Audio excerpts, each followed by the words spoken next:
Hallo alle sammen, Rune Norse her, og velkommen til enda en Supreme Commander Forged Alliance Forever kampreportasje, Battle Report, cast, hva enn man vil kalle det. Og i dag, gratulerer med dagen! Det er 17. mai, og det er Norges nasjonaldag. Og i dag tenkte jeg hadde lyst til å lage en veldig spesiell cast, der jeg faktisk skal for en gangs skyld fullføre det jeg sa jeg en gang skulle gjøre på lenge siden. Jeg skal ha bare på norsk, jeg skal putte på norsk undertekst, nei, engelsk undertekst, og... ja, jeg skal prøve å ikke stamme alt for mye, lage for mange og lyder, fordi at da kan vi få det så tydelig som mulig, og i dag tenkte jeg at da tar vi selvfølgelig en 1 mot 1 på The Cold Place, eller Den kalde plassen. Så da ser vi hvordan lagene er for øyeblikket. Det kommer til å bli et par glipper, men da jeg begynner å snakke engelsk, men det får da bare stå til. Der nede her, vet du, så har vi Soccerstar 44. Han går Seraphim i isblå farge. Og her nede så har vi da Greenio går i Cybran, en fin blodrød farge. Da, vet du, da er lagene satt her. Vi har en Seraphim og Cybran. Og dette her, altså, jeg vet ikke helt hvorfor, men når jeg snakker på norsk, så har det så mye annerledes stemme enn når jeg snakker på engelsk. Det er jeg føler at på engelsk så har jeg nesten en litt mer profesjonell framgangsmåte i måten jeg prater på. Mens på norsk så har jeg mer, jeg vet ikke, det høres mer, for meg, siden jeg er så vant til å prate engelsk nå, så høres det så komisk ut. For at jeg skjønner jo alt automatisk, jeg skjønner alt ligger i hodet mitt. Det gjør det med engelsk også, men engelsk siden det ikke er morsmålet mitt, så engelsk føles mer eksotisk, spennende, fascinerende, fantastisk og alt det der. Mens norsk det er norsk. Så, vi kommer til å plusse opp til 2+ på farten her, for å bare sørge for at ting går litt fort i starten. Fordi, som jeg sier som alltid, Supreme Commander er litt tregt i starten for de som ikke spiller det. Så vi har lyst til å få bare rett frem til godsakene midt i midten av kampen, der ting blir spilt, vet du. Og her, vet du, ser vi da at en Mantis Tech 1 Assault Bot, jeg kommer til å bruke engelske uttrykk av og til, for jeg orker ikke, eller jeg gidder ikke å lete opp i ordboken etter å finne alle navnene for det der, så det beklager jeg veldig, men sånn får det bare være. Her ser jeg i hvert fall at en Mantis kommer gående over her, og den er på vei over hit, så mest sannsynlig skal han prøve å ta ut en Engineer. Her ser vi også at det samme skjer da for Soccerstar. En Tham kommer da utkursjøren herifra, men den skifter kurs for å komme seg opp hit for å prøve å ta ut Mantisen, som nå går etter Mass Extractoren her. Men denne Mass Extractoren tror jeg virkelig blir tatt ut før Mantisen får... Nei, det er hva jeg sier. Jeg snakker for fort. Mantisen trekker seg unna. Dette forventer jeg ikke å se. Jeg hadde elsket å se at den hadde fremdeles vært der, men vi får se hva som skjer nå. For øyeblikket så ser det ut som at begge har spredt seg ganske bra. Greenio ser ut til å ha tatt litt mer at området her kontrollerer så vidt nå for øyeblikket med disse to mantisene som løper rundt. Men Soccerstar kan fremdeles klare det. Men som du kanskje ser her, hvis du ikke har spilt Den kalde plassen før, så er det veldig, veldig mye is her. Det er en del reclaim å ta fra. Det blir en del hvis du trenger masse. Man trenger liksom da bare nesten å fokusere på energi her, vet du, når man bare kan sende inn masse engineers her, og bare få bygget ut alt. Beklager hvis det blir litt forvirrende når jeg blander norske og engelske ord, men da kan jeg heller bruke byggefolk da. Building people, hvis du skal oversette det direkte. Så du har jo ingeniører, så disse her byggeingeniørene, den til Greenio står her da. Vi ser en Mantis står her faktisk, og den klarte virkelig å ødelegge den ene Mass Extractoren som står her. Mass Extractor vet jeg ikke hva er på norsk, det får jeg kanskje finne ut av senere. Men inntil det så får jeg bare holde meg til engelsken, for at vi elsker jo engelsk, vi elsker jo norsk og engelsk og alle slags språk som finnes. Bortsett fra kanskje latin, det er kanskje litt vanskelig å lære seg. Men uansett, i hvert fall, det er 17. mai, og jeg er kjempeglad for at 17. mai er en kjempefin dag der vi går ut, vi har kjempegod frokost. For eksempel broren min skal komme opp nå i morgen tidlig, eller teknisk sett i dag tidlig, om 6-7 timer. Og da skal vi ha en kjempekoselig frokost med bacon og egg og godt pålegg og brød og alt slags mulig som det der. Og så skal vi gå ned og se på 17. mai-toget da. Som det er hovedsakelig at hver eneste liksom, by, landsby, egentlig alle steder der det bor folk, så har det som oftest en feiring der folk møtes, går opp i tog, går til liksom midten av sentrum eller et torg, og så feirer man at det er liksom dagen da alt dette her blir godt og koselig med. Så nei, så det blir veldig koselig. Da har vi en god mat og god stemning, god musikk og godt humør, og ja, så er det bare litt av en synd at selvfølgelig så er jo 17. mai rundt om den tiden da det er eksamener med skole og alt det der, så det kommer til å bli veldig artig å se hvordan det blir da. Da ser vi fremdeles at 2 Mantis har nå kommet seg her for Greenio, og dette kommer til å bli fascinerende å se på om Soccerstar den sender noen tropper for å takle disse her folka. Men han fokuserer veldig mye av folkene sine oppe her. Det skal bli interessant å se da, for nå prøver de så her å dytte seg forbi. Men det er en del Mantis, og nå driver masse ingeniører å bygge Tech 1 Point Defenses her. Og de fikk opp den ene, men de klarer å komme seg forbi. Nå spørs det da, kommer dette til å gjøre noe skade? Hvis Soccerstar går for energien til Greenio, så kan dette her skades veldig for Greenio. Hvor mye energi har han? Han er på omtrent 640 da, med 6000 masse reclaimer, mens bare rundt om 4-5 000 for Soccerstar, så han er ikke så alt for langt bak. Men, så det er ganske relativt likt i den form for økonomien der, men vi ser jo at Greenio har rundt om 50 masse, mens Soccerstar har rundt om bare 33. Og dette skal bli da fascinerende å se, ettersom at Greenio har fått ut en Naval Factory. Vi ser ingenting som det der for Soccerstar, så nå virker det som at sjøfarten her kommer til å bli, sånn, sjøen her, innsjøen kommer til å bli sikret for Greenio. Her ser vi at noen kommer seg forbi her, men dette er en Tech 2 Mass Extractor, så disse få Tech 1-unitene kommer ikke til å kunne klare å skade så mye. Disse Mantisene tar dette her lett ut, og det er litt av noe masse som ligger rundt om spredt her rundt Greenio sin base, så det var en fin liten donasjon til Greenio fra Soccerstar. Det var veldig snilt av han. Det føles så veldig merkelig å prate på norsk her.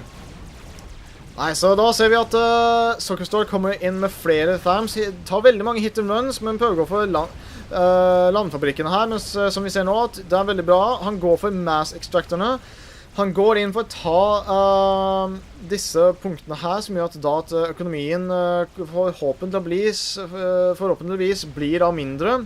For at nå har Greenio spredd seg ganske mye, har rundt om 55-60% av altså banekontroll, men nå begynner det å virke som at Soccerstar får uhorvelig mange tropper på bane her. Han samler seg opp veldig store styrker, han får en del Zuis som kommer for å prøve å ta ut disse frigatene her, men de har ganske stor rekkevidde disse her frigatene, men en blir tatt ut, en eksploderer og går ned til havets bunn, der 3 stykker prøver å fortsette å følge etter denne frigaten. Så hva ser vi her da? Ja da, ser vi at du går rett til Tech 2, der Greenio skal gå for en Naval Factory HQ og går rett for en Salem Class. Enten så setter han opp på land og begynner å gå med dem, eller så bare holder han i sjøen og tar hit and run der han fyker att og fram. Og nå skal det bli fascinerende å se da. Nå er det disse famene her er det fremdeles, men en Medusa ble tatt ut før famen ble tatt ut her da, men her kommer flere inn. Greenio er ganske langt ute med ganske få ting i og forsterkninger. Reinforcements, forsterkninger, ja, det er det ordet. Men det er jo en Armored Command Unit, og mot en bare så få Tech 1-unit så kommer Greenio til å klare seg når han får inn nå disse her Mantisene som kommer for å hjelpe da. Og siden famene ikke beveger seg etter Greenio, men Greenio har da tilgang til overcharge, ja vet du, så dette her kommer til å gå greit for Greenio. Soccerstar har tilgang til overcharge også, men han blir ikke liksom like hardt presset. Greenio ser ut til å tekke opp mer enn Soccerstar, som går bare for Tech 1 spam, så nå blir det jo interessant å se om Tech 1 vinner over Tech 1 spam vinner over Tech 2 forberedelse og lags... jeg husker ikke hva jeg kaller det. Litt fascinerende vindanimasjon der. For bane her. Da ser vi da at disse her Thamene har faktisk klart å komme seg forbi, men nå ser vi at dette er Tech2 Land Factory her for den ene, men den kunne kanskje vært inntil den Tech2 Mass Extractor nå. Han burde kanskje sende Rhinoen inn hit for å ta ut disse Thamene, for at de begynner å gå rett etter den ene Tech2 Mass Extractoren som de tok ut, og nå begynner de å angripe forskjellige ting her. Nå har han skadet disse landfabrikkene ganske hardt.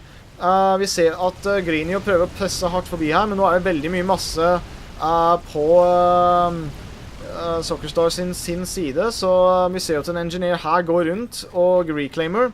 Så dette er kjempebra spilt av Greenio. Dette er fascinerende og fantastisk å se. Nå bruker Sockerstar kommandøren sin og har kanonoppgraderingen på kommandøren sin. Så det er kjempebra. Så han er en vandrende våpen av masseødeleggelse her. Vi ser at disse Rhinoene kommer nå til å bli ødelagte, og dette er mye masse som nå Greenio kan, nei, med Sockerstar kan nå få bruk for. Vi ser nå også at det er noen Salem-class destroyers her nå, som skyter på en del frontfabrikker her nå ved sjøen. De kommer til å gå ned ganske fort da, i synet til disse her Tech2-unitene, og nå ser vi at enda en Salem-class blir planlagt. Denne fikk her ganske nært nå, så må passe seg litt an, så at ikke det kommer inn Zuis og tar ut Salemen. Men det ser ut som at Sockerstar for øyeblikket ser ut til å ha veldig sterk fordel i banekontroll nå. Nå har det skiftet litt grann. Nå er det Sockerstar som har litt styringen her. For at det ser ut som Greenio har fokusert mer på tech, men nå begynner Sockerstar å komme seg opp igjen til samme nivå som Greenio. Men denne Salem-klassen må bli tatt ut, hvis ikke så kommer han til å miste økonomien sin. Så han bør sende inn noen Zuis til å ta ut denne her Salem-class Tech2-destroyeren. Hvis ikke kan dette her bli veldig farlig. Vi ser jo da her nå at Sockerstar flytter inn toppene sine og begynner å bruke artilleri for å ta ut point-defensene her nå. Men denne Salem-klassen har flyttet seg opp her nå for å begynne å angripe. Men nå, dette føler jeg er et feiltagelse, for at nå kommer Greenio til å gi en god del med masse til Sockerstar her. Det er bare å sende en engineer over og reclaime det, så kommer Sockerstar til å få en god klump med masse her. Vi ser nå at en stor gruppe med folk har blitt sendt ut her nå for Sockerstar, som er en... Jeg har funnet at Seraphim ser veldig rar ut når de er blå. De passer med som gult, hvis du spør meg. Oi, sånn, det var da veldig voldsomt da. Når vi ser at disse Tech2 Rhinoene, disse nesehornene, de har stor suksess i å holde igjen en sånn stor gruppe med Tech 1 spam, spesielt når det kommer i slike bølger her, bare linjer opp på 1 og 1. Pathfindingen er litt rar her i spillet, der de sender inn grupper og grupper og grupper. Nå ser vi her da at flere Tech 1 units blir sett på sånne flutt-markeringer, og det gjør da selvfølgelig at disse har blitt tatt ut. De har ingen noen luftdekke her. Disse interceptorene bør kanskje Sockerstar bruke mer nå, for nå begynner en del Tech 2 destroyers å komme inn her, men nå den flyttet veldig nært nå, så dette her kan være farlig. Greenio kan miste enda en Salem-class Tech 2 destroyer. Jeg anbefaler at han virkelig flytter den, men jeg tror det blir for sent. Og der jagger meg gikk den eget. Men Greenio har engineers her nå på felten, så han kommer til å kunne putte og reclaime den tilbake. Men her er det veldig mange units, så hvis Sockerstar ser etter, kan han dytte bare inn nå. Men nå står kommandøren her og koser seg og har det kjempemorsomt. Det er bare å skyte inn i folk til toppene her. Kommer til å miste veldig mange soldater hvis ikke Sockerstar ser dette her og bare dytter dem inn nå. Får disse beveget inn, legger presset på hele tiden konstant. Hvis ikke så kommer han til å tape på grunn av at det her er forferdelig å se på. Det er ikke sånn det skal være. Dette må ikke fortsette sånn, vet du. Her bør du ikke fokusere på kommandøren. Her bør du virkelig gå for kraftgeneratorene og ta ut poweren til Greenio. Men det bestemmer Sockerstar seg for å ikke gjøre, og det gjør selvfølgelig at Greenio har nå en rank of veterancy. Han har nesten 2 ranks of veterancy. Han har 2 ranks of veterancy. Er nesten oppe på scenen, så Greenio er ganske godt satt opp da. Men det samme gjelder for Sockerstar. Han har 3 ranks of veterancies. Nå ser vi at denne Tech 2-cruiseren flytter seg inn og skyter veldig voldsomt med anti-air capabilities, og luftfartøy vil ikke ha noen sjanse for å ta ut denne her, med mindre han sender inn noe veldig, veldig kraftfullt. nå spørs det for disse her toppene her nå blir sterkt lemlestet og slått på. Han burde bare sende disse toppene bare opp her nå, bare sende dem med en gang fremover. For kommandøren hans står her ganske utsatt, ganske farlig, føler jeg. Hvis, jeg mener at Soccerstar har gode sjanser for å klare dette. Hvis han bare nå sender inn over dit, opp, disse bare med en gang opp, så kan han virkelig legge presset på Greenio sin base, men nå kommer uhorvelig mange Rhinos. Jeg mener virkelig at Soccerstar bør virkelig trekke kommandøren sin tilbake og ikke flytte nærmere mot alle disse Rhinoene. Herregud, dette er farlig. Nei, Soccerstar, hva er det du holder på med? Dette her er bare tull. Sånn kan du ikke drive på med, hvis du fortsetter å gjøre dette her, så kommer alle disse her til å gå rett mot deg, og dette kommer til å gå veldig dårlig for deg. Ja, vet du, nå ser Greenio at dette her, han lukter blod. Nå er den virkelig på her, altså dette her må vi virkelig fokusere på.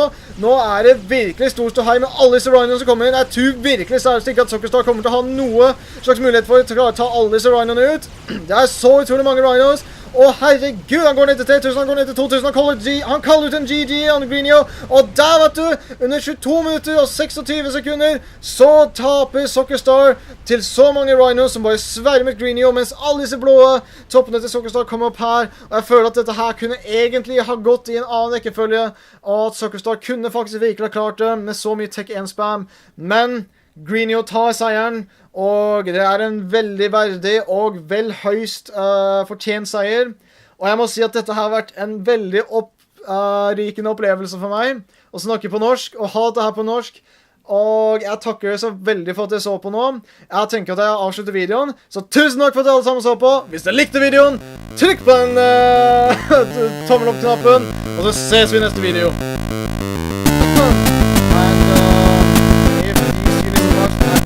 Take out! Oh my god! I think they can actually be able to take on a step. No! Oh my god! What? Again,